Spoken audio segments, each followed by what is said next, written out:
पुस्तक प्रभात के आज के अंक में आप सभी को मेरा नमस्कार।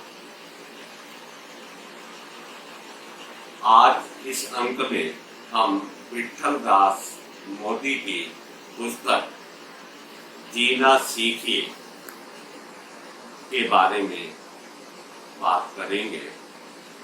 यह पुस्तक हिंद पॉकेट बुक्स के द्वारा प्रकाशित की गई है और इसमें कुल 125 पृष्ठ समाहित हैं। लेखक ने जीना सीखने के लिए विभिन्न बिंदुवार बात की है। उसने कुल 31 बिंदुओं के माध्यम से हमारे को जीने की कला के बारे में बताया है। सबसे पहली बात उन्होंने जीने की कला की ही दी है। वो बताते हैं कि मनुष्य आज की भागदौड़ भरी जिंदगी के अंदर फुर्सत के कुछ क्षण नहीं निकाल पाते। लेखक की यह मान्यता है कि जब तक हम जीवन के अंदर जो है आराम और शांति नहीं जान पाएंगे तब तक हम जीवन के लक्ष्य को नहीं समझ पाएंगे। तो हमें अपनी भागदौड़ की जिंदगी से कुछ पल कुछ समय जो है निकालना चाहिए, जिससे हम आराम से घर में और घर के दूसरे सदस्यों के साथ अपने विचारों को, अपने भावों को, अपनी संवेदनाओं को बांट सके। ये जीवन में आनंद के लिए, शांति के लिए बहुत जरूरी है। दूसरी चीज, जीवन में जो सबसे बड़ी चीज है वह है आशा। ये आशा जो है व्यक्ति के अंदर जो है उत्साह का संचार करती है। बिना आशा के व्यक्ति जीवन में कुछ भी नहीं कर पाएगा। यदि व्यक्ति को निराशा घेर ले तो वह निरंतर समाप्ति की ओर बढ़ता चला जाए। उसे ये जानना होगा कि जीवन में बहुत कुछ जो है मेहनत के द्वारा, परिश्रम के द्वारा धीरे धीरे पाया जा सकता है।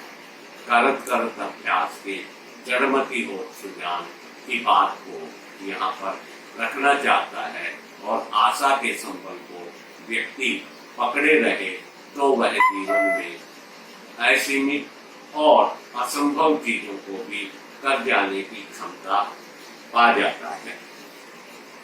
इसी के साथ नए नए विचारों का भी उन्होंने स्वागत करने की क्षमता पैदा करने के लिए कहा है। हमारे अंदर जो है हर क्षण कई बार कुछ ऐसी बातें पैदा होती हैं जो चमत्कारी होती हैं। उन बातों को हमें तुरंत नोट करना चाहिए। जब भी कोई नए विचार आए तो उन्हें नोट करना चाहिए और फिर एकांत के क्षणों में, फुर्सत के क्षणों में हमें उन्हें फिर दोहराना चाहिए और उन्हें जीवन का अंग बनाना चाहिए। ऐसे जो नए विचार उनमें जो अनुपयोगी हो उन्हें हमें बाद में छांट करके छोड़ देना चाहिए।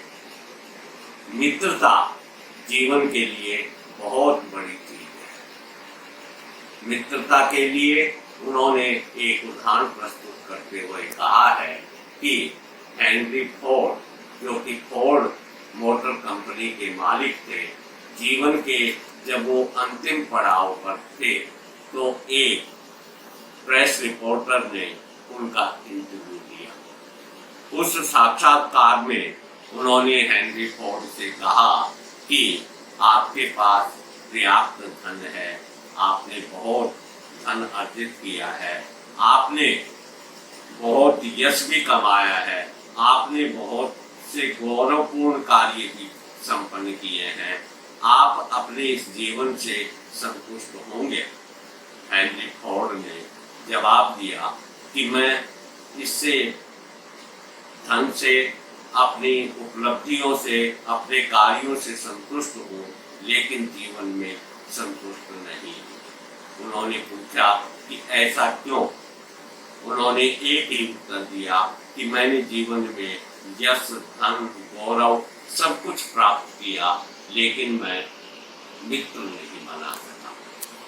ये धन और ये शोहरत हमेशा मेरी मित्रता के बीच में दीवार बन करके खड़ी रही। यदि आज मुझे इस जीवन को दोबारा जीने का अवसर मिले तो मैं सब चीजों को छोड़ करके सबसे पहले अच्छे मित्र बनाऊंगा, क्योंकि मित्र धन से नहीं खरीदे जा सकते हैं।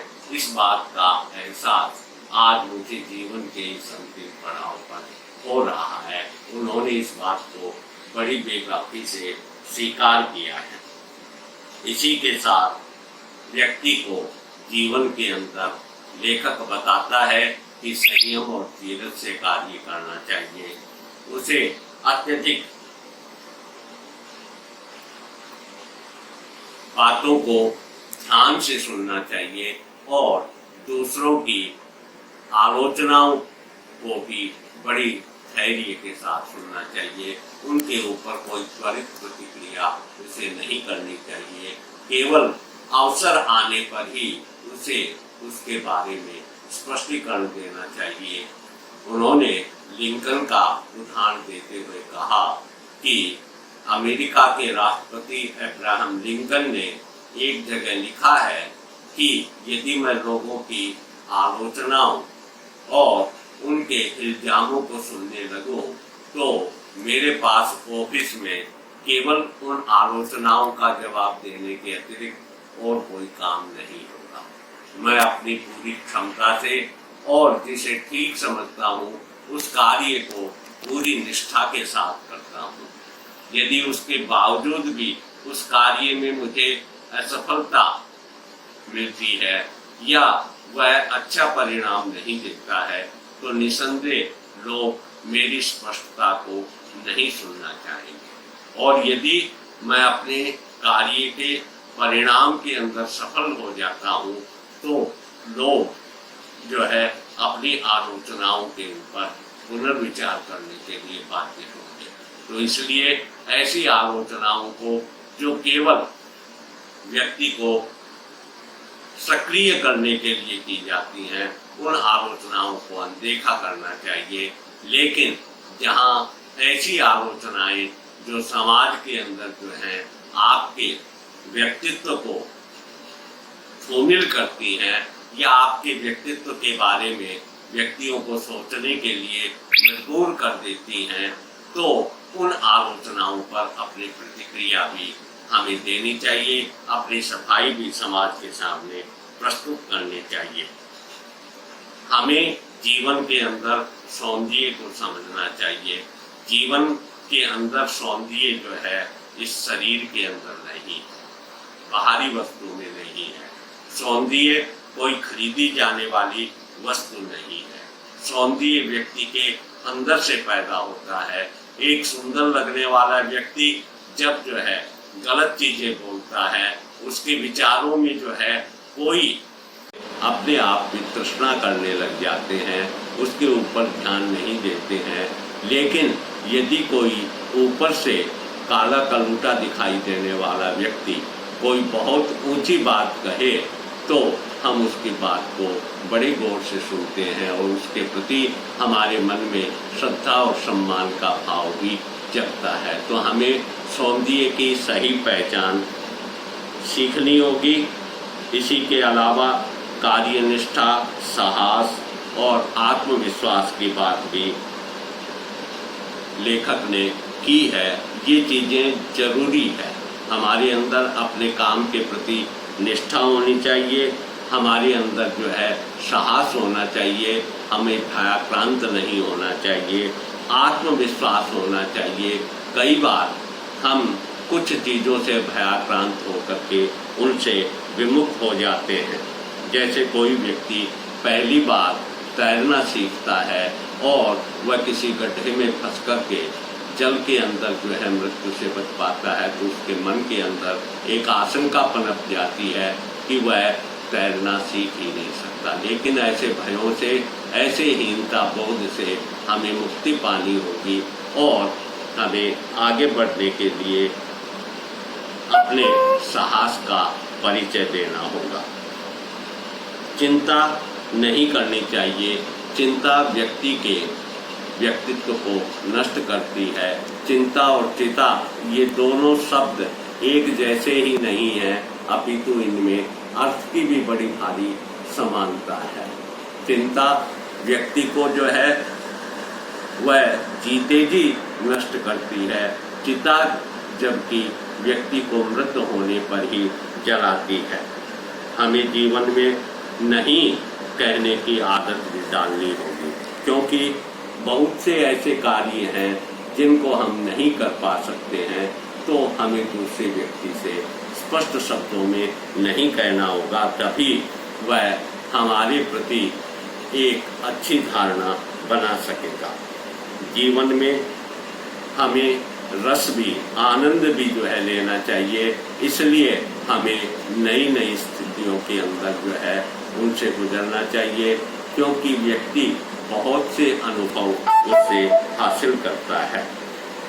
स्मरण शक्ति का विकास, कई बार हम सोचते हैं कि हमारी स्मरण शक्ति कमजोर है, लेकिन ऐसा कुछ नहीं है। हमें ध्यान रखना चाहिए कि हम जिस भी बात को सुन रहे हैं उसके अंदर हमारी रुचि नहीं होगी, तो वह बात जो है हमें स्मरण नहीं रहेगी। दूसरे, उसके अंदर हमारा ध्यान होना चाहिए। यदि किसी दूसरे विषय के अंदर ध्यान होगा तो भी वह बात जो है हमें विस्मृत हो जाएगी, और अपने जीवन के अनुभवों से उस रसपूर्ण और ध्यान देकर सुनी गई बात को जोड़ लेना चाहिए। इससे वह जीवन का एक और अनुभव बन जाएगी और वह कभी भी हमारे से विस्मृत नहीं होगी।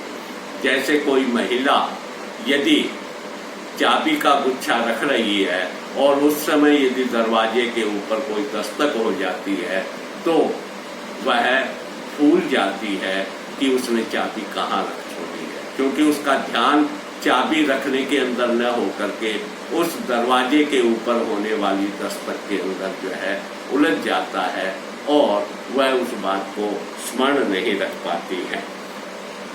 इसके अलावा कष्टों से हमें छुटकारा पाना चाहिए।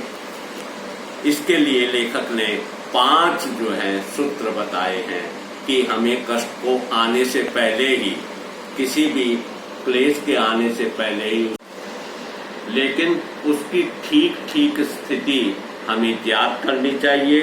तीसरे, उस कष्ट के साथ मुकाबला करने की, उसको जीतने की, उसको और कम करने की हमारे अंदर जो है हिम्मत होनी चाहिए। कष्टों के साथ, सारे कष्टों से हमें इकट्ठा नहीं जूझना चाहिए, एक एक करके जो है उससे हमें जूझना चाहिए। विश्वास और संदेह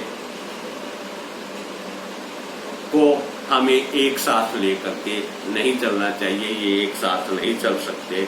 इस प्रकार से लेखक ने मस्तिष्क का अभ्यास, गलतियों से बचने की बातें की हैं, शोक और कष्ट बताया है, उतावली के न करने की बात कही है, समुद्र के समान शांत लहरों की तरह निरंतर चलते रहने की बात की गई है।